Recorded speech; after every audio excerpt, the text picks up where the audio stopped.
বেহাল দশা টাকারজোলা south HS স্কুলের ফান্ড থেকে 5,70,000 টাকা গায়েব। এ নিয়ে উত্তাল পুরো এলাকা। এই টাকার জবাব চাইতে এবার ময়দানে নামলেন অভিভাবকেরা। টাকারজোলা সাউথ এইচএস স্কুলে 5,70,000 টাকা গায়েব। অভিযোগে তীর স্কুলের প্রধান শিক্ষিকা রিমুই রখুনের বিরুদ্ধে। বিদ্যালয়ের সমস্ত অভিভাবকেরা ক্ষুব্ধ হয়ে সোমবার স্কুলের মূল ফটকে তালা ঝুলিয়ে আন্দোলন করলেন। অভিভাবকদের আরও অভিযোগ, স্কুলের মিড ডে মিল সঠিক মতো ছাত্রছাত্রীদের দেওয়া হয় না। এমনকি স্কুলের এসএমসি কমিটিতে থাকা সদস্যদেরও কোনো বিষয়ে নাকি অবগত করা হয় না।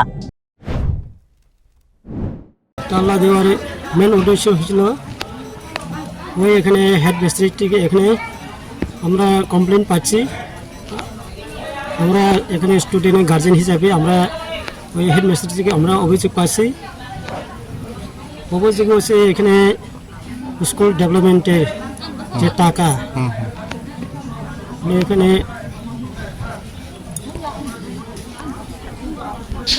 যে টাকা যে স্কুল ডেভেলপমেন্টের যে টাকা ছিল হেডমিস্ট্রেসে টাকাটা মানে নৈশ করছে। মানে এখানে যারা স্কুলে স্টাফ আছে এখানে তারা স্কুলে কমিটিও আছে, তারা যখন যে হিসাব থাকবে হিসাবটা তারা হেডমিস্ট্রেসের মানে হিসাবটা দিছি না।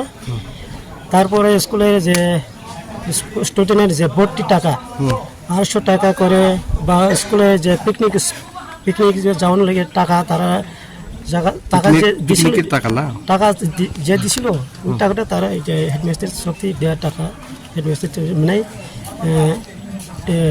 ইয়া করছে।